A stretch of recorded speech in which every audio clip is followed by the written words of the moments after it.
Hello everyone, welcome to this session. PT 365 के दूसरे session में आपका स्वागत है।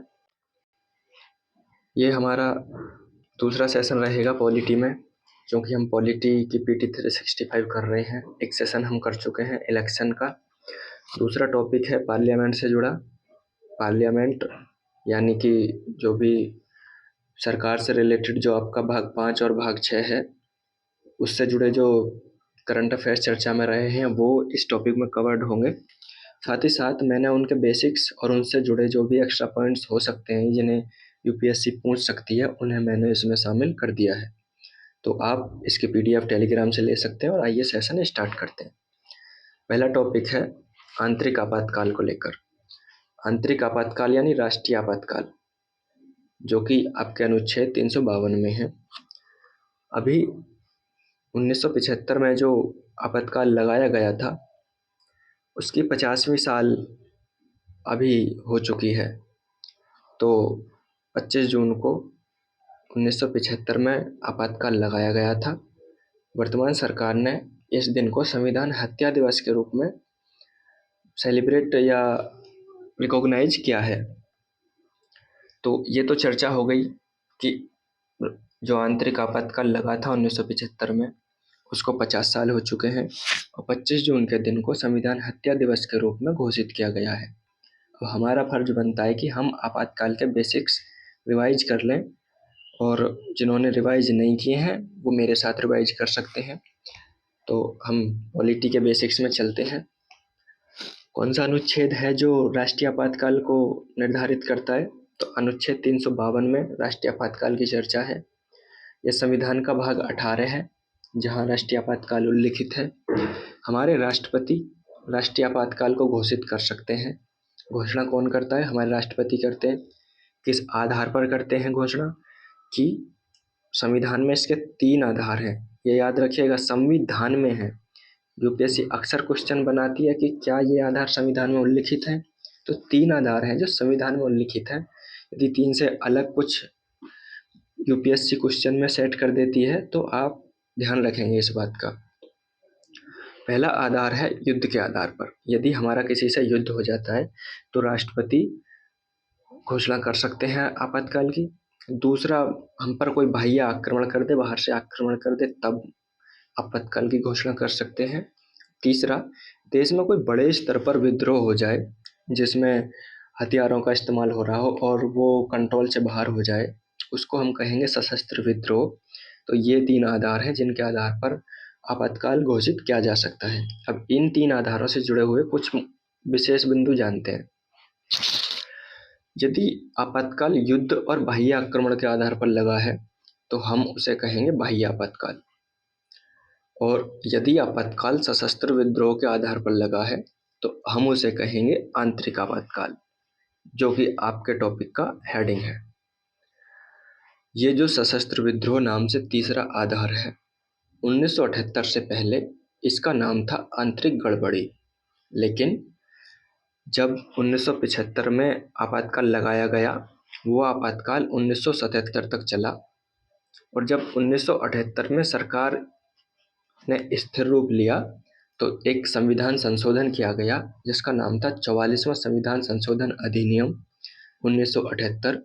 उसके द्वारा आपातकाल संबंधी बहुत से प्रावधानों में परिवर्तन किए गए ताकि दोबारा आसानी से आपातकाल ना लगाया जा सके, उसको कठिन बनाया गया।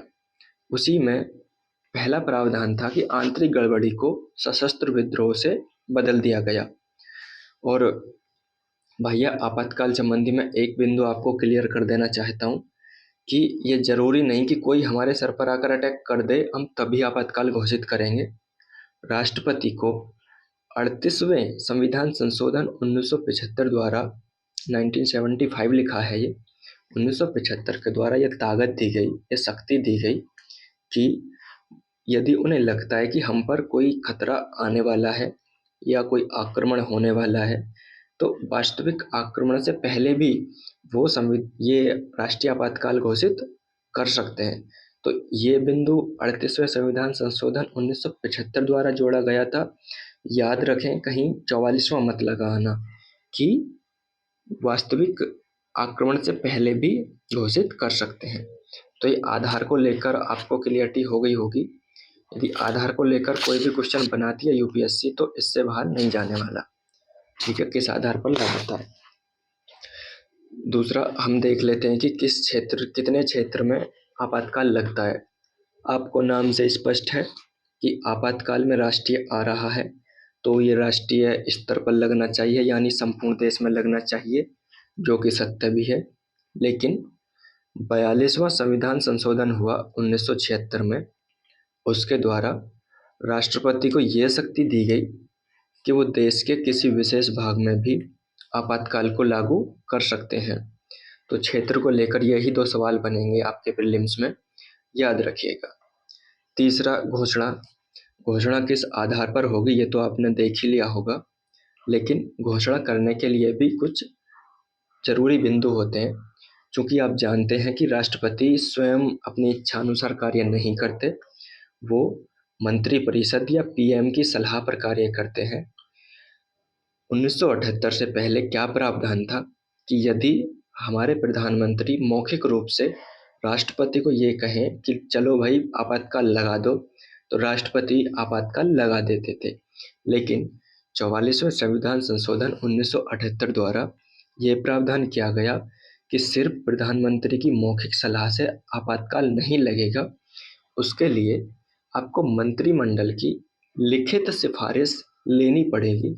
यानी कि पूरा मंत्रिमंडल जब लिखकर राष्ट्रपति को देगा कि लो जी लगा दो आपातकाल, तभी आपातकाल की घोषणा राष्ट्रपति महोदय करेंगे। तो ये घोषणा से जुड़े हुए बिंदु थे, आपको जानना जरूरी था। नेक्स्ट पॉइंट इज अनुमोदन यानी अप्रूवल, और एक पॉइंट में ही बताता हूँ आपको, समयावधि। अप्रूवल यानी जब कार्यपालिका यानी कि आपके मंत्री और राष्ट्रपति ये जो कार्य करते हैं, जो भी नियम कानून बनाते हैं, उनको संसद से अप्रूवल लेना होता है। तो आपातकाल भी उसका अपवाद नहीं है। यदि ये लोग आपातकाल लगाएंगे तो आप जो जनप्रतिनिधि चुनकर चुनाव के द्वारा लोकसभा और राज्यसभा में भेजते हैं, उनसे अनुमोदन लेना पड़ता है। तो उसी को लेकर ये बिंदु है कि यदि आपने आपातकाल लगाया है, घोषणा की है, तो आपको 1 माह के भीतर सदनों से, जो संसद है उसके दोनों सदनों से अनुमोदन कराना होगा। और ये जो अनुमोदन है, यदि इस अनुमोदन के दौरान यानी इस 1 माह के दौरान लोकसभा विघटित हो जा रही है, तो इसके लिए एक प्रावधान है कि आप इस 1 माह में पहले राज्यसभा से अप्रूवल लीजिए, अनुमोदन कराइए।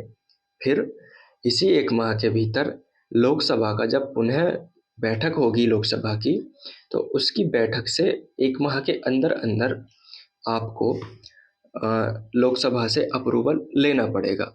ठीक है, तो ये है अप्रूवल को लेकर। लेकिन यहाँ एक बात याद रखिएगा कि ये 1 माह की जो तारीख है, इसको 1978 द्वारा निर्धारित किया गया, 44वें संशोधन द्वारा। इससे पहले ये समय 2 माह का हुआ करता था। अभी ये 1 माह कर दिया है कि आपको 1 महीने के अंदर अप्रूवल लेना होगा, यानी बिना अप्रूवल आपातकाल 1 माह तक जारी रह सकता है, बिना किसी अप्रूवल। तो ये याद रखिएगा। और अवधि के बारे में बात कर लेते हैं, समय अवधि के बारे में, कि यदि सरकार ने 1 माह के भीतर दोनों सदनों से अप्रूवल ले लिया तो वो कितने दिन तक चलेगा, तो वो रहेगा 6 माह तक। यानी जैसे ही आपातकाल को 6 माह हो जाएंगे, उससे पहले पहले आगे जारी रखने के लिए आपको दोनों सदनों से फिर से अप्रूवल लेना पड़ेगा, फिर से अनुमोदन कराना पड़ेगा। और विघटन वाली ये सारी शर्तें फिर से यहाँ लागू होंगी अप्रूवल कराने में। 6 माह के इस आवधिक अप्रूवल को 1978 में 44वें संशोधन द्वारा ऐड किया गया। ये बात याद रखिएगा, इससे पहले एक ही बार अप्रूवल लेना होता था। आपने एक बार अप्रूवल लिया और वो अनंत समय के लिए लागू हो जाता था, जब तक उसको समाप्त ना किया जाए। और इसमें एक बिंदु ये है कि ये जो 6-6 माह आप अवधि बढ़ाते हैं, इसको कितनी बार बढ़ाया जा सकता है, तो प्रावधान ये है कि आप 6-6 माह करके अनंत बार तक इसको बढ़ा सकते हैं, जब तक आपके पास अनुमोदन कराने की शक्ति है। तो अनुमोदन और समय अवधि से लेकर इससे बाहर सवाल नहीं आएगा, चाहे यूपीएससी कितना ही भी जोर लगा ले, सिवाय आपको कि ये फैक्ट्स क्लियर होने चाहिए। जब आप वहाँ अप्रूवल लेने जाएंगे तो आपको एक बहुमत की ज़रूरत पड़ेगी। उसको अनुमोदन कराने के लिए आपको विशेष बहुमत चाहिए, यानी जो आपका सदन है लोकसभा और राज्यसभा, जब उसमें आप ये प्रस्ताव लेकर जाएंगे कि लोग हमने आपातकाल लगाया है, आप इसको अप्रूव करो, अनुमोदन दो कि हमने इसको लगा दिया है, हमने सही लगाया है। सही या गलत कराने के लिए ही अप्रूवल लिया जाता है। तो विशेष बहुमत के द्वारा दोनों सदनों को ये पारित करना पड़ेगा प्रस्ताव। विशेष बहुमत का क्या मतलब होता है कि जितने भी सदस्य वहाँ उपस्थित हैं, वॉटेवर जितने भी हैं, उनमें से 2/3 सदस्य कम से कम इसके पक्ष में कहें कि हाँ ठीक है, चलो लगा दिया, हम भी इसको अप्रूव करते हैं। साथ ही साथ ये संख्या उतनी होनी चाहिए जितनी कुल सदस्यों का 50% होगी। हमारे यहाँ अधिकतम संख्या है लोकसभा की 552, जो अभी जिन पर चुनाव होता है वो सीट है 545। तो इस 545 का 50% सदस्य कम से कम तो होने ही चाहिए जो इस प्रस्ताव को अप्रूव करें। सही है। और यदि इससे ज़्यादा उपस्थित होते हैं मेंबर्स, तो जितने उपस्थित हैं उसमें से कम 2/3 इसको अप्रूव करें। तो इस विशेष बहुमत का आप मतलब समझ गए। और यहाँ ये भी याद रखिएगा कि ये विशेष बहुमत का जो प्रावधान है ये भी 44वें संशोधन 1978 द्वारा ऐड किया गया। इससे पहले ये साधारण बहुमत से हुआ करता था। साधारण बहुमत का क्या मतलब होता है कि जितने भी सदस्य सदन में उपस्थित हैं उसमें से यदि आधे सदस्य यानी 50% सदस्य प्लस 1 इसको अप्रूव कर दे रहे हैं, यानी जैसे मान लिए 6 सदस्य अब हैं उस वक्त सदन में, ऐसे 6 मानना नहीं है, बस एग्जाम्पल के लिए बता रहा हूँ। तो आधा कितना हुआ 3 प्लस 1, यदि 4 सदस्य इसको अप्रूव कर दे रहे हैं तो आपातकाल लागू हो जाएगा। लेकिन मिनिमम संख्या आप समझिए इस तरीके से कि सदन को चालू होने के लिए कम से कम 10% सदस्य चाहिए। इस 10% की संख्या को कहते हैं कोरम। और ये 10% कितना हुआ 545 का, यानी 54.5, यानी 54.5 का तो कोई अर्थ होता नहीं, यानी 55 सदस्य मिनिमम सदन को चालू करने के लिए चाहिए। तो कितना साधारण बहुमत के लिए कितना सदस्य चाहिए, 55 सदस्य चाहिए। और इस 55 का आधा यानी 50% प्लस 1 इसको अप्रूव कर देता है तो आपातकाल पहले लागू हो जाता था। लेकिन 44वें संशोधन 1978 के द्वारा ये प्रावधान कर दिया गया है कि अब आपको विशेष बहुमत चाहिए, यानी हार्ड बना दिया गया है। तीसरा पॉइंट जो मैंने ऑर्गेनाइज किया है वो है इसको समाप्त कैसे कर सकते हैं। इसको समाप्त करने के 2 आधार हैं। एक तो स्वयं राष्ट्रपति ये उद्घोषणा कर दें कि आज से आपातकाल समाप्त होता है, तब से आपातकाल समाप्त हो जाएगा राष्ट्रपति की उद्घोषणा द्वारा।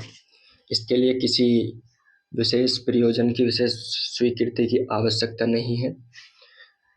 और दूसरा प्रावधान ये है कि लोकसभा के 1/10 सदस्य, मैंने बताया भी यही होता है लोकसभा का कोरम।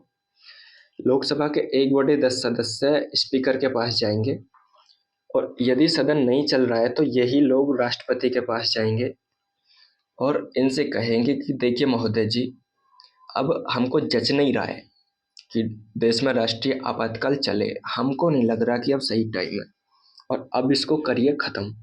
तो यदि ऐसा प्रस्ताव लेकर इन दोनों के पास ये 1/10 सदस्य जाते हैं तो इन दोनों की, या तो स्पीकर की यदि सदन नहीं चल रहा है तो राष्ट्रपति की, ये मजबूरी होगी, ये अनिवार्यता होगी कि वह 14 दिन के भीतर सदन का एक विशेष सत्र या बैठक बुलाएं और उसमें ये 1/10 सदस्य साधारण बहुमत से इस आपातकाल को समाप्त कर सकते हैं।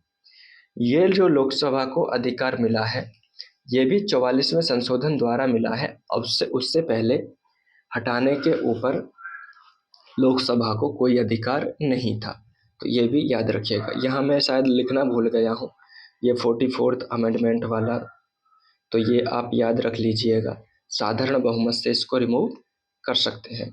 तो नेक्स्ट पॉइंट इज प्रभाव, कि जब राष्ट्रीय आपातकाल लगता है तो उसका देश पर क्या प्रभाव पड़ता है, उसका राज्यों पर क्या प्रभाव पड़ता है, उसका मूल अधिकारों पर क्या प्रभाव पड़ता है। तो राज्यों पर मेजरली 3 प्रभाव होते हैं। उनकी कार्यपालिका शक्ति, यानी कि जो सरकार, जो मंत्री लोग वहाँ काम कर रहे हैं, उन पर क्या प्रभाव पड़ेगा। दूसरा विधायिका, यानी कि जो राज्यों के सदन हैं, स्टेट लेजिस्लेटिव असेंबलीज हैं, उन पर क्या प्रभाव पड़ेगा। तीसरा उनकी धन संबंधी शक्तियाँ, जिनको कहते हैं वित्तीय शक्तियाँ, उन पर क्या प्रभाव पड़ेगा। ये राज्यों पर 3 प्रभाव आपको पढ़ने हैं, जहाँ से यूपीएससी कोशिश कर देता है कभी भी, और कर भी सकता है कि वो क्वेश्चन सेट कर दे। तो एक एक करके करते हैं। राज्यों पर पहला प्रभाव पड़ता है कि सामान्य स्थिति में ये होता है कि केंद्र राज्यों को कुछ विषयों पर निर्देश दे सकता है, लेकिन यदि आपातकाल लग गया है तो केंद्र राज्यों को किसी भी विषय पर कार्यकारी निर्देश दे सकता है कि भाई ऐसे करो, ऐसे मत करो। इससे पहले यदि ऐसी स्थिति नहीं है तो क्या होगा कि कुछ ही विषयों पर कार्यकारी निर्देश दे सकता है। तो ये तो कार्यकारी निर्देश को लेकर हो गई। दूसरा विधायिका को लेकर कर लेते हैं बात। इसमें क्या होता है कि जो राज्य विधायिकाएं होती हैं वो निलंबित नहीं रह होती हैं, ना ही विघटित होती हैं, वो जैसे हैं वैसे ही कार्य करती रहेंगी। लेकिन केंद्र सरकार को ये अधिकार मिल जाता है कि जो राज्य सूची के विषय हैं, राज्य सूची के विषय, उनमें से किसी पर भी वो कानून बना सकती है। सामान्य परिस्थितियों में ये होता है कि केंद्र अपनी सूची पर, केंद्र सूची के विषयों पर कानून बनाएगा, और राज्य अपनी विषय की सूची पर, जो राज्य सूची है, उन विषयों पर कानून बनाएंगे। और एक संवर्ती सूची होती है जिसमें दोनों कानून बना सकते हैं, लेकिन संवर्ती सूची का प्रावधान यह होता है कि एक ही विषय पर यदि दोनों कानून बना रहे हैं तो उसमें जो केंद्र सरकार है वो राज्य सरकार के कानून से ज़्यादा प्रभावी रहेगी, यानी कि केंद्र सरकार का कानून प्रभावी रहेगा राज्य सरकार के ऊपर। तो यही सब होता है आपातकाल में। जो राज्य सूची होती है वो बदल जाती है संवर्ती सूची में, यानी राज्य कानून तो अपनी सूची पर अब भी बना सकते हैं, लेकिन उन्हीं विषयों पर केंद्र भी कानून बना सकता है। और यदि एक ही विषय पर दोनों कानून बना रहे हैं तो वहाँ केंद्र का कानून प्रभावी रहेगा, ना कि राज्य का। तो समझ गए आप इस तरह। तो राज्य विधानसभाएं विघटित नहीं हो रही हैं, निलंबित भी नहीं हो रही हैं, वो अपनी जगह पर है। बस अंतर ये है कि अब केंद्र कोई भी कानून बना सकते हैं, वो फ्री है कुछ भी कानून बनाने के लिए। राज्य ये नहीं कह सकता कि ये हमारी सूची का विषय है। वैसे ही राज्य सूची के विषयों पर राष्ट्रपति अध्यादेश भी जारी कर सकते हैं। प्रावधान ये होता है सामान्य परिस्थितियों में कि राष्ट्रपति केंद्र सूची के और संवर्ती सूची के विषयों पर अध्यादेश जारी करेंगे, लेकिन आपातकाल की परिस्थितियों में वो राज्य सूची के विषयों पर भी अध्यादेश जारी कर सकते हैं। तो ये आप समझ गए विधायिका और कार्यपालिका पर क्या प्रभाव पड़ता है। और एक प्रभाव पड़ता है कि जो राष्ट्रपति हैं वो राज्यों को जो धन प्राप्त होता है केंद्र से, उस जो करों का संवैधानिक वितरण होता है, फाइनेंस कमीशन जिसको निर्धारित करता है, राष्ट्रपति उसको संशोधित कर सकते हैं, या फिर देने से मना कर सकते हैं, या फिर उनके वित्त से जुड़े कुछ भी परिवर्तन कर सकते हैं। उसको लेकर राज्य सरकार है ये नहीं कह सकते कि आप ऐसा क्यों कर रहे हैं। तो मतलब एकदम अपंग भी बना सकते हैं राज्यों को ये आपातकाल। यहाँ एक बिंदु याद रखने वाला ये है कि मान लीजिए किन्हीं 3 स्टेट में राज्य जो मतलब राष्ट्रीय आपातकाल है वो लगाया गया है, तो अब इन 3 स्टेट पर इस तरीका का कोई भी नियम लागू हो रहा है, उनकी जो राज्य सूची है संवर्ती सूची बन जा रही है, उनको कार्यकारी निर्देश दिया जा रहा है, उनके संवैधानिक वितरण को संशोधित या समाप्त किया जा रहा है। लेकिन 42वें संशोधन द्वारा ये प्रावधान जोड़ा गया 1976 में कि बेशक राष्ट्रीय आपातकाल इन 3 राज्यों में लागू है, लेकिन हम जो ये 3 प्रावधान कर रहे हैं ना, ये बाकी राज्यों में भी लागू किए जा सकते हैं। आप समझ गए, यानी बाकी राज्यों को भी कार्यकारी निर्देश दिए जा सकते हैं, बाकी राज्यों की संवर्ती सूची पर भी और उनकी राज्य सूची पर भी कानून बनाए जा सकते हैं, बाकी राज्यों के जो करों के संवैधानिक वितरण है वो भी समाप्त किए जा सकते हैं। ये 42वें संशोधन द्वारा जोड़ा गया और पूरे राष्ट्र स्तर पर लागू है, तो तब तो पूरे जो राज्य हैं पूरे देश के वो कंट्रोल में आ ही जाते हैं। तो अन्य राज्यों में भी विस्तार का ये प्रावधान 42वें संशोधन द्वारा जोड़ा गया। अब आपको एक बिंदु ये जान लेना जरूरी है कि जब इस तरीके का कोई कानून केंद्र बनाता है राज्य सूची पर, या राष्ट्रपति कोई अध्यादेश जारी करता है राज्य सूची पर, अथवा वो कोई कार्यकारी निर्देश देते हैं राज्यों के लिए, तो वो सब कानून और निर्देश आपातकाल समाप्त होने के 6 माह तक रहते हैं। यानी 6 माह तक वो सब लागू रहेंगे वैसे कि वैसे ही। लेकिन जो वो वित्त संबंधी जो प्रावधान करेंगे, जो कानून बनाएंगे, जो आदेश देंगे, वो उस वित्तीय वर्ष के समाप्ति तक रहते हैं। बेसिक वो वित्तीय वर्ष 1 साल बाद खत्म हो रहा हो, बेसिक 6 माह बाद खत्म हो रहा हो, या फिर वो 4 दिन बाद ही खत्म हो रहा हो, तो वित्तीय जो प्रावधान है वो वित्तीय वर्ष तक रहते हैं। ठीक है। हमारा नेक्स्ट टॉपिक है मूल अधिकारों पर क्या प्रभाव पड़ता है राष्ट्रीय आपातकाल का। इस पर अलग से क्वेश्चंस आसानी से यूपीएससी बना देती है और बना भी सकती है। तो मूल अधिकारों पर जो प्रभाव है वो हमने जर्मनी के वाइमर संविधान से अडॉप्ट किया है, हमने वहाँ से सीखा है। ये पॉइंट बन जाता है, ध्यान रखिएगा। मूल अधिकारों पर प्रभाव 2 अनुच्छेदों के तहत दर्शाया जाता है, एक अनुच्छेद 358 के तहत और एक अनुच्छेद 359 के तहत। दोनों को एक्सप्लेन करते हैं।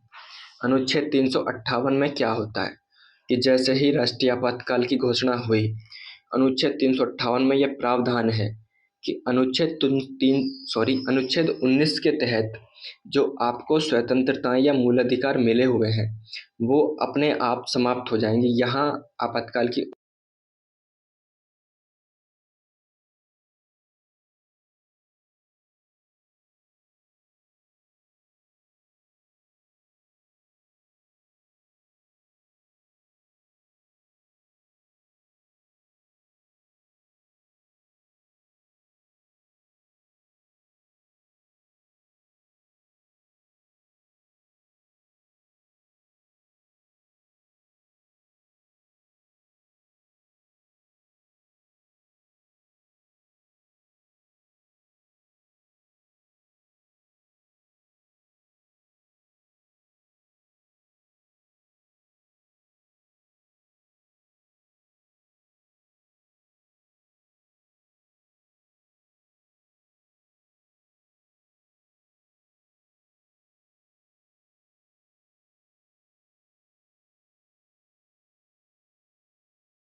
स्थायी सरकार का विकल्प कैसे कि देखो,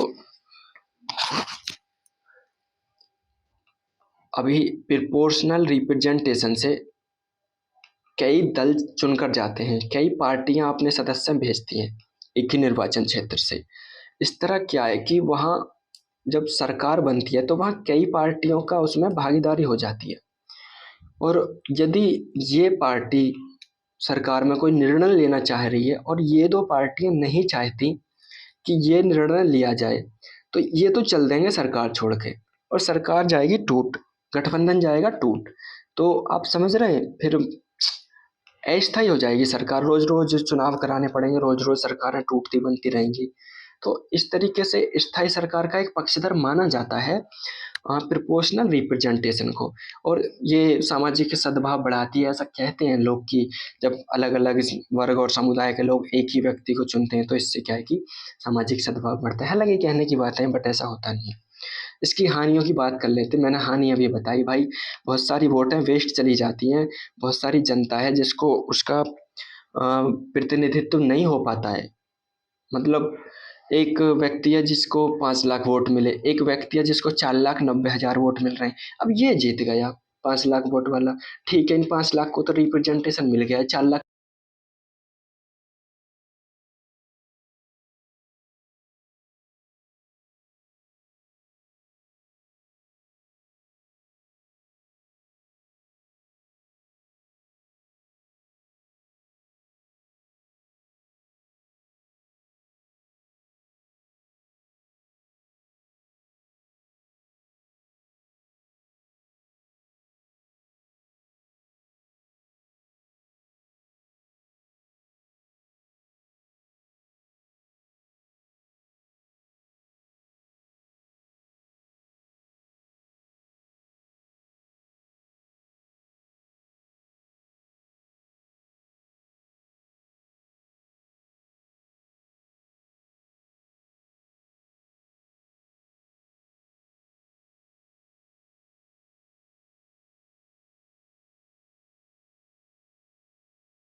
माइक डाउन होने की वजह से आवाज़ में वेरिएशंस हो सकते हैं, थोड़ा शोर ज़्यादा हो सकता है, बट इट्स ओके। अभी मैं मुझे पता नहीं चला कि माइक डाउन हो गया था, मतलब चल नहीं रहा था, तो मैं अभी ऐसे ही रिकॉर्ड कर देता हूँ। ठीक है, तो हम थे यहाँ सदस्यों पर, इनका कार्यकाल 1 वर्ष होता है। इन सदस्यों की जो नियुक्ति होती है, यदि इसके अध्यक्ष की बात करें, इस समिति का अध्यक्ष, तो वो सोलली लोकसभा स्पीकर करता है और कोई नहीं। और 1967 से तो ये परंपरा चली आ रही है कि ओपोजिशन का जो लीडर होगा, मतलब सिंपल ओपोजिशन से उठाकर इस समिति का एक अध्यक्ष बना दिया जाएगा। ठीक है, और कौन चुनेंगे उन्हें? लोकसभा स्पीकर नामित करेंगे, चुनना क्या। और जो बाकी सदस्य हैं उनको समानुपातिक प्रतिनिधित्व अधिनियम के द्वारा, समानुपातिक प्रतिनिधित्व तरीके के द्वारा, जिसको हम अभी चर्चा करके आए हैं, एकल हस्तांतरणीय मत पद्धति के द्वारा इसको चुना जाएगा। ये एक बड़ा टॉपिक है, ये जो शब्द है ना, ये एक बड़ा टॉपिक है, इस पर हम थोड़ा सा डिस्कस करेंगे। आपको मेरे चैनल पर एक वीडियो मिल जाएगी, मैं बनाता हूँ इस पर, थोड़ा इसको विस्तार में समझना चाहिए, है ना, समझाता हूँ मैं आपको। तो आनुपातिक प्रतिनिधित्व प्रणाली द्वारा ही सदस्यों को चुना जाता है, लोकसभा से भी और राज्यसभा से भी, लेकिन अध्यक्ष को सोलली केवल और केवल लोकसभा स्पीकर अपॉइंट करते हैं, जो कि ओपोजिशन से होगा, विपक्ष से। और इसमें किसी भी मंत्री को कोई सदस्यता नहीं मिलेगी, नहीं मिलेगी, नहीं मिलेगी, चाहे वो कितना ही बड़ा मंत्री क्यों ना हो। समझ गए? हाँ, सदस्य हो गए। कार्यों पर बात कर लेते हैं। कार्य इसके देखिए, जैसे कि है लोक लेखा, तो पब्लिक अकाउंट, यानी आपका जो भी टैक्स का पैसा है वो कहाँ कहाँ खर्च होएगा, कहाँ कहाँ खर्च हो रहा है, उसके ऊपर बात करती है वैसे ये। अब स्पेसिफिकली बात करते हैं, जो कैग जो रिपोर्ट देती है ना, उसकी ये जांच पड़ताल करती है और उस पर एक रिपोर्ट बनाती है, वो रिपोर्ट सदन में जाती है। ये रिपोर्ट किसको देती है? अपने लोकसभा स्पीकर को। लोकसभा स्पीकर उसको रिपोर्ट को सदन में रखवाते हैं, सदन में उस पर चर्चा होती है। तो डायरेक्ट कैग की रिपोर्ट पर सदन में चर्चा नहीं होती है। कैग की रिपोर्ट पर एक और रिपोर्ट पीएसी बनाती है, पब्लिक अकाउंट कमेटी, उस रिपोर्ट पर चर्चा होती है। इसीलिए कहा जाता है, लेकिन इस कार्य में जो कैग होता है ना, वो पीएससी का मित्र, दार्शनिक, पथ प्रदर्शक का की भूमिका निभाता है। मतलब वो मदद करता है पीएससी को, जो कैग होता है, कि आओ मैं आपको पढ़ने में मदद करता हूँ, आपका काम आसान बनाता हूँ, इसलिए उसको मित्र, पद प्रदर्शक और दार्शनिक कहा जाता है कैग को। ठीक है, मोटे तौर पर प्रीलिम्स के हिसाब से समझ लीजिए बस, कि केंद्र सरकार के जितने भी लेखा हैं, विनियोग लेखा, वित्त लेखा। विनियोग लेखा मतलब सरकार जो पैसा निकालती है, और वित्त लेखा जो वो खर्च कर रही है, मतलब आय और व्यय जो भी सरकार कर रही है, राज्य सरकार जो भी कर रही है। याद रखिएगा, केंद्र सरकार और राज्य सरकार दोनों के लिए काम करती है। राज्य सरकारों के लिए अलग से कोई भी पीएसी नहीं है, और कोई भी ऐसी कंपनी है जो पीएसयूज को छोड़कर जो ट्रिपल पी मोड में या फिर सरकार से कोई भी सहायता ले रही है किसी भी तरीके की, तो उसका लेखा जोखा कैग करता है, और कैग उस पर रिपोर्ट पीएससी को देता है। तो पीएससी भी इनडायरेक्टली और डायरेक्टली उनके जो लेखे हैं, अकाउंट्स हैं, उनको मॉनिटर करती है। तो आय व्यय से जुड़ा हुआ है, खर्च हो जाने के बाद किसने कितना कैसा खर्च किया, ये सब कार्य पूछती है।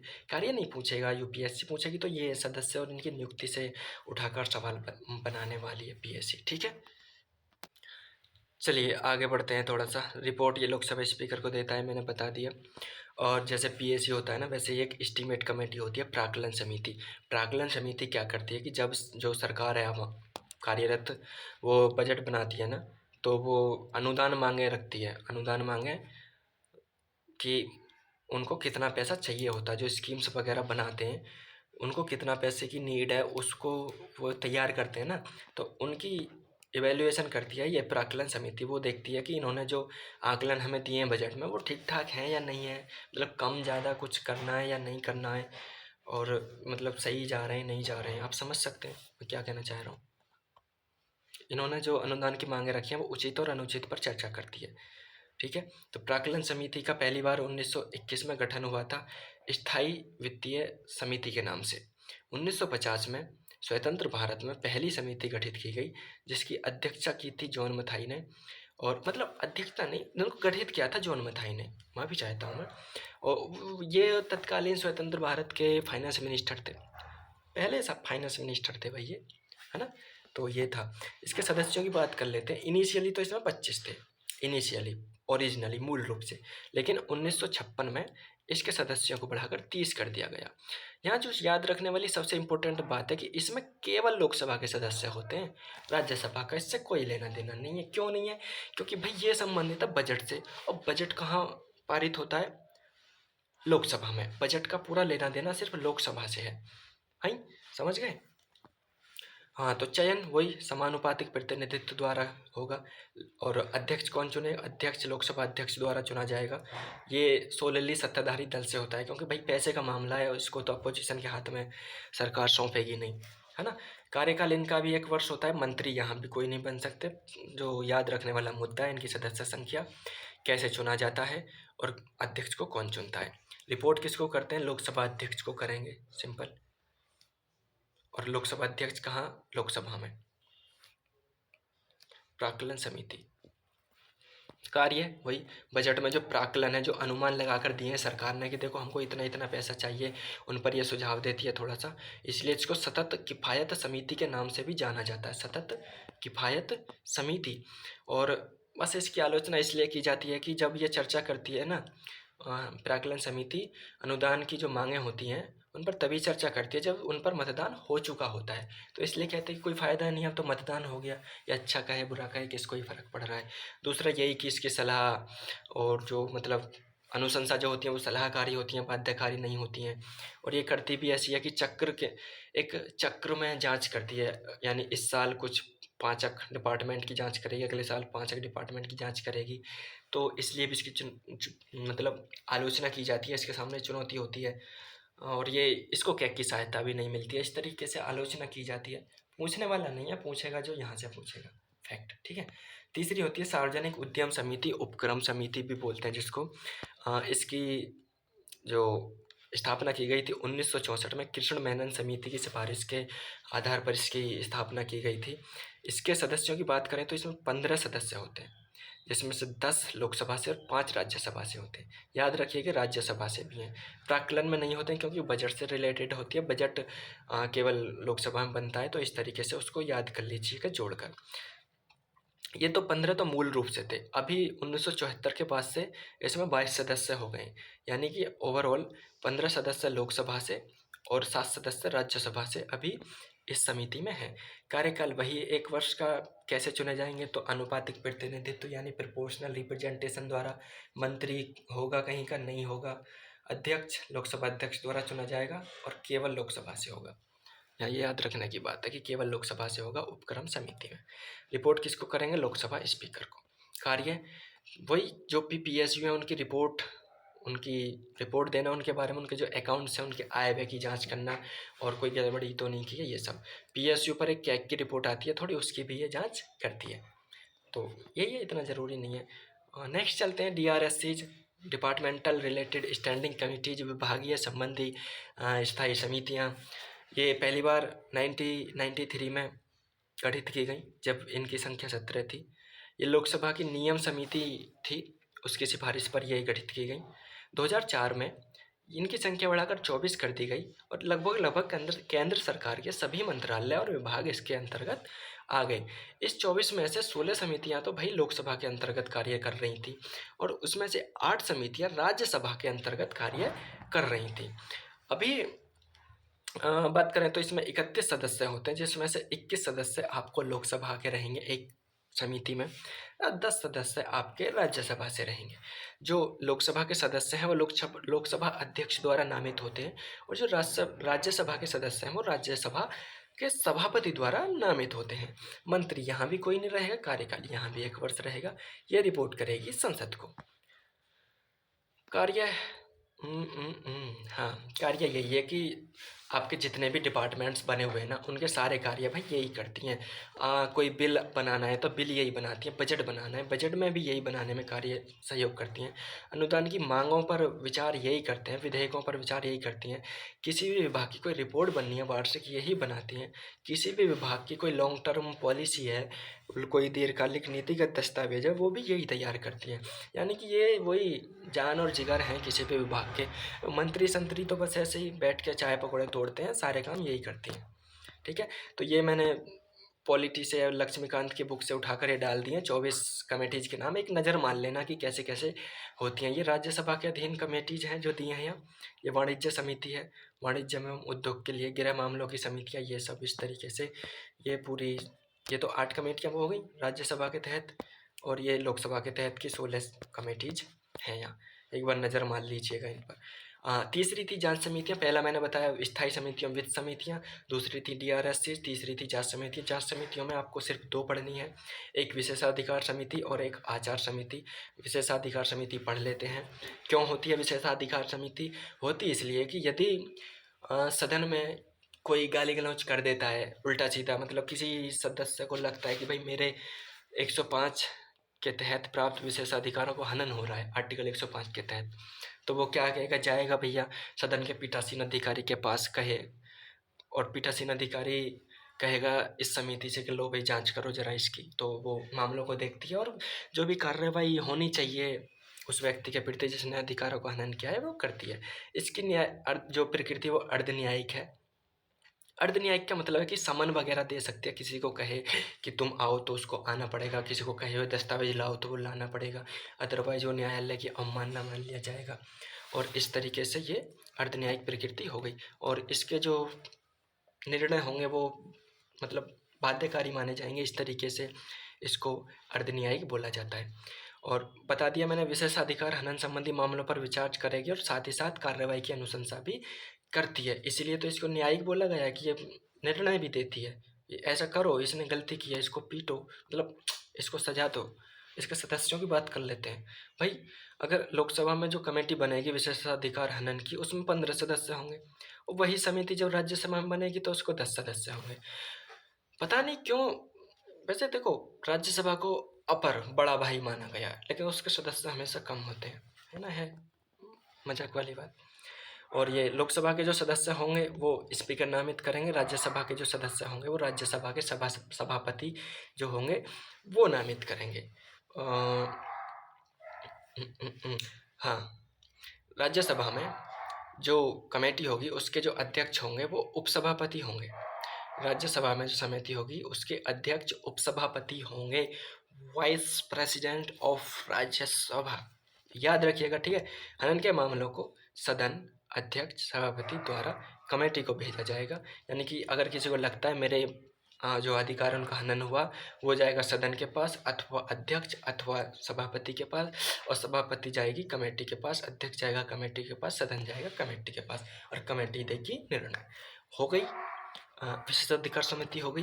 आचार संहिता पे चलते हैं। आचार समिति पे एथिक्स कमेटी क्या करेगी, नाम से समझ में आ रहा है, जितने भी सदस्य हैं ना सदन में, उन सब के लिए कोड ऑफ कंडक्ट, जैसे चुनाव होते हैं मॉडल कोड ऑफ कंडक्ट होती है, जो नौकरी करते हैं उनके लिए भी कोड ऑफ कंडक्ट होती है, तो ये जो जा रहे हैं इनके लिए भी तो कोड ऑफ कंडक्ट होनी चाहिए ना, है ना। उसी के लिए है आचार समिति। ये पहले कार्य बताता हूँ मैं इसके, क्या करती है, आचार संहिता बनाती है और शिकायतों की जांच करती है यदि कोई अनैतिक कार्य करता है तो। हाँ, तो अनैतिक कार्य नहीं करने देगी। ऐसी पहली कमेटी राज्यसभा में 1997 में गठित हुई थी। तत्कालीन जो राज्यसभा के सभापति थे KR नारायणन थे। लोकसभा में ऐसी पहली जो समिति थी वो सन 2000 में बनी थी। तब लोकसभा के जो स्पीकर थे GMC बाल योगी थे, और 2015 में तो इसको परमानेंट बना दिया गया। हुआ यूँ कि 1996 में पीठासीन अधिकारियों का एक सम्मेलन हुआ था नई दिल्ली में। वहाँ इस कमेटी को बनाने के लिए निर्णय लिया गया, इसीलिए 96 के तुरंत बाद 97 में राज्यसभा में बनाई गई। लोकसभा में ये 2000 से बन पाई, कुछ मुद्दे आ गए थे। इसके सदस्यों की बात कर लेते हैं। लोकसभा में वही 15 विशेषाधिकार हनन समिति की तरह, और राज्यसभा में 10 सदस्य विशेषाधिकार हनन समिति की तरह। राज्यसभा में राज्यसभा का सभापति नामित करेगा, लोकसभा में लोकसभा का स्पीकर सदस्यों को नामित करेगा। चेयरमैन जो राज्यसभा का होता है उसमें सबसे बड़ी पार्टी से लिया जाता है आचार संहिता में। याद रखिएगा, पॉइंट थोड़ा सा मतलब नोट करने लायक है कि राज्यसभा में जो आचार समिति होती है उसका जो अध्यक्ष होता है, जिसको राज्यसभा के सभापति नामित करते हैं, वो राज्यसभा में सबसे बड़ी पार्टी जो होगी उसके सदस्य को अध्यक्ष बनाएगा। ठीक है, कार्यकाल वही फिर से 1 साल। कार्य मैंने बता ही दिया। अब थोड़ी छोटी छोटी न्यूज हैं उन पर बात कर लेते हैं, जल्दी से इस सेशन को ख़त्म करते हैं, सेशन लंबा हो रहा है। वही 343 से 351 तक भारत के संविधान में प्रावधान है किसके लिए? भाषा के लिए। याद है आपको? 343 से 351 तक। वहीं पर एक प्रावधान है कि राष्ट्रपति एक समिति गठित करेंगे जो जो हमारी हिंदी भाषा है उसको संघ की आधिकारिक भाषा बनाने के लिए जो सुझाव देगी, अब राय वगैरह बताएगी। तो ऐसी ही ना एक कमेटी अभी गठित की गई है, ऐसी एक कमेटी अभी गठित की गई है। उसके अध्यक्ष बनाए गए हैं गृह मंत्री, इसलिए ये चर्चा में था। ऐसी पहली कमेटी 1976 में बनाई गई थी। अभी मैं जब आपको 343 वाला प्रावधान पढ़ाऊंगा एक लेक्चर में पढ़ाऊंगा, वहाँ पूरा क्लियर कर दूंगा। अभी बस ये करंट में था कि इसके अध्यक्ष गृह मंत्री को बनाया गया है। इसके सदस्य याद रख लो 30 होते हैं, 20 लोकसभा से, 10 राज्यसभा से। कैसे चुने जाते हैं? अनुपातिक प्रतिनिधित्व के द्वारा, प्रोपोर्शनल रिप्रेजेंटेशन के द्वारा। रिपोर्ट किसको देती है? ये राष्ट्रपति को। और ये राजभाषा अधिनियम 1963 का सेक्शन 4 के तहत गठित की जाती है। गठित की गई राजभाषा अधिनियम 1963 के सेक्शन 4 के तहत, लेकिन इसको गठित करने के लिए प्रावधान संविधान में भी है। तो याद रखिएगा, इसके अध्यक्ष, सदस्य और रिपोर्ट किसको देती है? अध्यक्ष, सदस्य और रिपोर्ट किसको देती है? एक कैबिनेट कमेटीज होती हैं, मंत्रिमंडलीय समितियां बोलते हैं इसको। जरूरी नहीं है, मतलब बहुत ज़रूरी नहीं है क्योंकि हर साल चर्चा में आ जाती है, बट यूपीएससी पूछ ले, शायद पूछ ले, चांस तो नहीं है। जस्ट देखते हैं, बात करते हैं इस पर। देखिए, इनकी संख्या होती है टोटल नंबर 8, अभी प्रेजेंट में 8 है। ये संविधानेतर है, यानी एक्स्ट्रा कॉन्स्टिट्यूशनल। इनका संविधान में कहीं भी उल्लेख नहीं है। दूसरा, ये शक्ति कहाँ से लेती हैं? भारत सरकार कार्य संचालन नियम 1961 याद रखिएगा, ईयर याद रखिएगा, और यहाँ कार्य संचालन लिखा है, ये याद रखिएगा। तो 1961 से ये शक्तियाँ प्राप्त कर इनको गठित किया जाता है। कौन गठित करता है? हमारे प्रधानमंत्री गठित करते हैं, याद रखिएगा। केवल पीएम, सिर्फ पीएम, ठीक है। सदस्य कितने होते हैं? 3 से 8 तक लेकर सदस्य होते हैं। इनमें केवल कैबिनेट मंत्री होते हैं, हालांकि और जो मंत्री हैं वो प्रतिबंधित नहीं है, बट होते हैं केवल कैबिनेट मंत्री मेजरली। स्टेटमेंट आएगा केवल कैबिनेट मंत्री होते हैं, तो सही टिक करना, केवल देखकर उसको गलत मत कर देना, ठीक है। अध्यक्ष प्राय पीएम ही होते हैं, और यदि किसी कमेटी में पीएम की मतलब पीएम एज ए सदस्य हैं तो फिर निश्चित है कि पीएम ही सदस्य होंगे। इसमें 2 कमेटीज हैं जिनके अध्यक्ष अलग अलग हैं, मैं अभी बात करता हूँ उन पर। और इसके निर्णयों की समीक्षा वैसे मंत्रिमंडल कर सकता है यदि स्टेटमेंट में पूछे। हालांकि जब कैबिनेट कमेटी ऐसे निर्णय ले रही है, कैबिनेट यानी मंत्रिमंडल ऐसे निर्णय ले रहा है, तो मंत्रिमंडल क्या ही समीक्षा करेगा? सब वही तो लोग हैं जो समीक्षा करेंगे, वही निर्णय कर रहे हैं, वही सदस्य हैं, तो फिर वो क्या ही समीक्षा करेंगे? तो ऐसा होता है। 4-5 पॉइंट है, याद रखना। संविधानेतर है, 1961 के नियम के तहत कार्य करती है, पीएम गठित करता है। अभी फिलहाल में संख्या 8 है, इस पे क्वेश्चन बना सकती है 8 पर। 9, 10, 11, 12, 6, 7 कर सकती है। सदस्य 3 से 8 होते हैं, केवल कैबिनेट मंत्री होते हैं, अध्यक्ष प्राय पीएम होते हैं। यदि एक लाइन याद रखिएगा कि यदि पीएम किसी कमेटी के सदस्य हैं तो फिर वो अध्यक्ष भी उस कमेटी के रहेंगे ही रहेंगे निश्चित तौर पर। क्यों गठित किया गया? कार्य विभाजन के लिए, ताकि मंत्रिमंडल का कार्य आसानी से हो सके। नेक्स्ट चलते हैं, ये मैंने आपको यहाँ 8 के 8 जो कमेटीज हैं वो दे दी हैं। इन कमेटीज को देखकर मैं आपको 3 फैक्ट बताता हूँ। पहला, कि cabinet committee on parliamentary affairs के जो अध्यक्ष होते हैं वो डिफेंस मिनिस्टर होते हैं, नोट इट डाउन। दूसरा, कैबिनेट कमेटी ऑन अकोमोडेशन के जो अध्यक्ष होते हैं वो होम मिनिस्टर होते हैं, नोट इट डाउन। तीसरा, कहाँ गई? Growth, political affairs, cabinet committee on political affairs, ये सुपर कैबिनेट कही जाती है। सुपर कैबिनेट यानी ये बहुत ही शक्तिशाली एक समिति मानी जाती है। सुपर कैबिनेट अध्यक्षता पीएम ही करेंगे, ठीक है। तो एकोमोडेशन में होम, HM मान लेना। एकोमोडेशन का मतलब होता है कि उसको किसी चीज़ को कहीं एकोमोडेट करना, फिट करना, बसाना। तो HM होम बसाना, घर में बसाना, ऐसे याद कर लेना। एकोमोडेशन होम में एकोमोडेट करना। और डिफेंस पार्लियामेंट्री अफेयर्स को डिफेंस से कैसे याद रखोगे? डिफेंस से तो अभी ये तो बताने की ज़रूरत नहीं है ना कि इसके जो अध्यक्ष होंगे वो अमित शाह होंगे, है ना। तो होम मिनिस्टर से समझ जाना, डिफेंस मिनिस्टर से राजनाथ सिंह हो गए, समझ जाना। पार्लियामेंट्री अफेयर्स को डिफेंस से कैसे, कि पार्लियामेंट की रक्षा करेंगे, ऐसे याद कर लेना, पार्लियामेंट की रक्षा करेंगे रक्षा मंत्री, पार्लियामेंट की रक्षा करेंगे रक्षा मंत्री, पार्लियामेंट्री अफेयर्स, ऐसे याद कर लेना, ठीक है। आगे बढ़ते हैं। अब छोटी छोटी दो बची हैं, 2-3 न्यूज। संसद का सचिवालय, संसद के कार्यों को करने के लिए संसद का एक सचिवालय होता है, उसमें मदद करने के लिए। अगर सचिवालय नहीं होगा तो भाई वो कर ही नहीं पाएंगे कुछ, है ना। उनके जो रिकॉर्ड हैं वो बनाए रखना और वो सब कार्य करना, सहायता करना। तो इसके लिए अनुच्छेद 98 है कि प्रत्येक सदन का एक सचिवालय होगा और संसद कानून बनाकर इसे नियंत्रित कर सकती है। हालांकि संसद ने अभी ऐसा कोई कानून बनाया नहीं है जो संसदीय सचिवालय को नियंत्रित करे। 98 के बाद 187 है जो राज्यों के लिए यही प्रावधान करता है कि भाई प्रत्येक सदन के लिए एक सचिवालय होगा और राज्य विधानमंडल उसे एक कानून बनाकर नियंत्रित कर सकती है, ठीक है। ओके। इसमें स्पीकर और चेयरमैन को यह अधिकार होता है कि वो नए पदों का सृजन कर सकते हैं। 1952 में राज्यों का परिषद, जो अभी राज्यसभा है, उसका नाम 1954 से पहले राज्यों का परिषद हुआ करती थी, तो राज्यों के परिषद का सचिवालय निर्मित किया गया 1952 में। और साथ ही साथ जो लोकसभा के लिए सचिवालय बना उसका नाम था संसदीय सचिवालय। ये याद रखिएगा, 1954 में इनका नाम बदल कर रख दिया, इसका नाम राज्यसभा सचिवालय और इसका नाम लोकसभा सचिवालय, ठीक है। तो ये याद रखिएगा, 2 हिस्टोरिकल फैक्ट्स हैं। दोनों सचिवालय 10 सेवाओं में वर्गीकृत हैं टोटल, यानी सचिवालयों को 10 सेवाएं दी गई हैं। ये 10 सेवाएं आपको पूरी करनी है। और इनका जो अध्यक्ष होता है वो महासचिव होता है, इंग्लिश में उसको सेक्रेटरी जनरल कहते हैं। ये दोनों सदनों में होता है, मतलब जो दोनों सचिवालयों के लिए अलग अलग होता है। कैबिनेट सचिव की रैंक के समान इसकी ताकत होती है, 60 की उम्र तक कार्य करता है और ये समन भी भेज सकता है किसी को। जैसे कोई सदस्य है किसी सदन का, वो आ नहीं रहा है, तो ये समन भेजेगा कि आओ भैया आओ, तुम दिख नहीं रहे हो आजकल क्लास में, मतलब सदन में, तो ये समन भेज सकते हैं।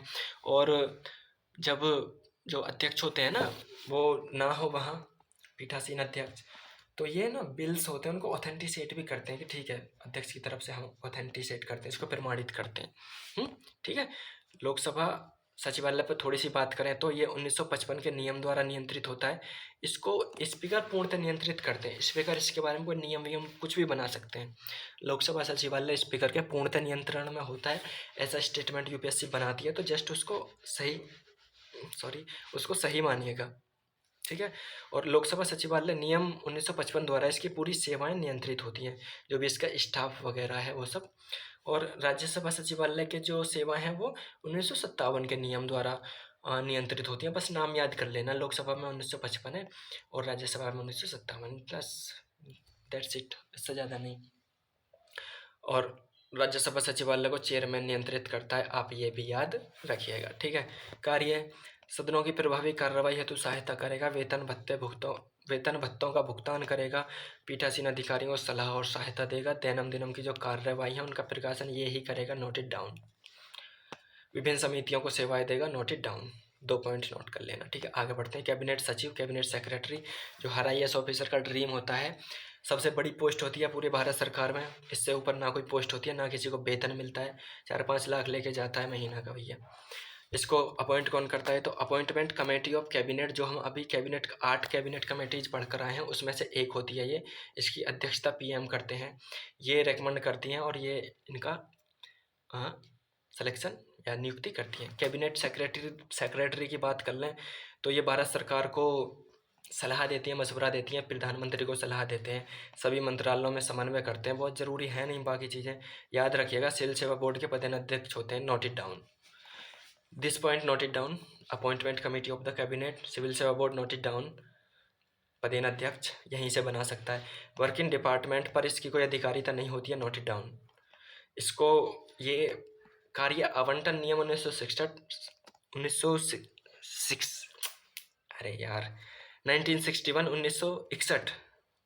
ठीक है। और कार्य संचालन नियम 1961, यहाँ याद रखिएगा कार्य संचालन है, यहाँ कार्य आवंटन है। इन दोनों के प्रशासन हेतु ये उत्तरदायी होता है, नोट इट डाउन। मैंने बहुत ही कम फैक्ट्स लिखे हैं, इतना पर्याप्त है। राष्ट्रपति का संबोधन, आर्टिकल 86 कहता है कि राष्ट्रपति संसद के दोनों सदनों या किसी एक सदन को संबोधित कर सकता है। इसके अधीन ये कभी भी कर सकता है, जब उसका मन करे तब कर ले, उसको मन है, मेरा लेक्चर देने का मन है कि दोनों सदनों को सबको सुनाने का मन है, जाओ सुनाई जाओ।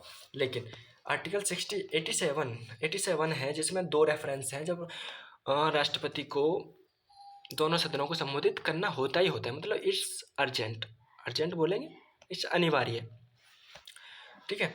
तो पहला होता है कि जब आम चुनाव होते हैं ना, जैसे अभी लोकसभा के चुनाव हुए हैं, तो आम चुनाव के बाद जो पहला सत्र होगा उसको ये भाई संबोधित करेंगे हमारे राष्ट्रपति जी, और यहीं पर एक धन्यवाद प्रस्ताव भी पारित होता है, उस पर अभी बात करेंगे आगे, ठीक है। या इसमें तो नहीं दिया है करंट में, बट हम बात कर लेंगे, अपना ही चैनल है, कर ही लेंगे बात, ठीक है। आर्टिकल 87 के बाद पहला सत्र, माफ़ी चाहूँगा, आर्टिकल 87 के बाद नहीं, आम चुनाव के बाद पहला सत्र होगा तो उसको संबोधित करेंगे, और हर साल जो पहला सत्र होगा, वित्तीय वर्ष समाप्त होता है ना, उसके बाद जो पहला सत्र होगा उसको संबोधित करेंगे। पहले ये प्रावधान था कि कोई भी सत्र हो, कभी भी पहला सत्र किसी भी सेशन का, उसको भैया राष्ट्रपति आके संबोधित करेंगे। अब राष्ट्रपति आकर परेशान, लेकिन उसको संशोधित कर दिया था फर्स्ट कॉन्स्टिट्यूशनल अमेंडमेंट एक्ट 1951 के द्वारा कि नहीं, बार बार आने की ज़रूरत नहीं है आपको, आप एक बार आ जाइए साल में और एक बार आ जाइए 5 साल में, ठीक है। शपथ की बात कर लेते भाई, शपथ, मंत्रियों की शपथ, मेंबर ऑफ पार्लियामेंट की शपथ, संसद के सदस्यों की शपथ, क्लियर है। आर्टिकल 19 डील करता है संसद के सदस्यों की शपथ से, कहता है कि संसद के सदस्य राष्ट्रपति जिस व्यक्ति को नामित कर दे उसके सामने शपथ लेंगे, और इस शपथ का प्रारूप वो होगा जो तीसरी अनुसूची में है, ठीक है। आर्टिकल 104 राज्यों के लिए यही प्रावधान करता है, नहीं राज्यों के लिए नहीं करता, आर्टिकल 104 प्रावधान करता है कि कोई भी बिना शपथ लिए नहीं बैठेगा भाई, बिना शपथ लिए जाके संसद में बैठोगे तो दंड के भोगी हो जाओगे फिर तुम। लेकिन यहाँ उस व्यक्ति को दंड नहीं मिलेगा जो बिना चुनाव लड़े मंत्री बना है। ऐसा होता है ना, कोई भी व्यक्ति बिना चुनाव लड़े 6 माह तक मंत्री रह सकता है, उसको 6 माह के भीतर चुनाव लड़कर जीत कर आना होता है या फिर संसद की सदस्यता लेनी होती है। तो जब ऐसा व्यक्ति जाएगा ना मंत्री सदन में, तो बिना शपथ लिए बैठ सकता है। ये इसका एक अपवाद है जो यहाँ पर लिखा हुआ है, और 22 भाषाओं में आप शपथ ले सकते हैं। फाइनली ये लेक्चर पूरा हुआ। इस सिर्फ पीडीएफ को पढ़ जाओगे आप तो इन सब्जेक्ट से, इन टॉपिक से आपका क्वेश्चन नहीं छूटेगा, बस याद करके चले जाना और क्वेश्चन को अच्छे से पढ़ लेना, प्रीलिम्स में आपका क्वेश्चन गलत नहीं होगा। धन्यवाद।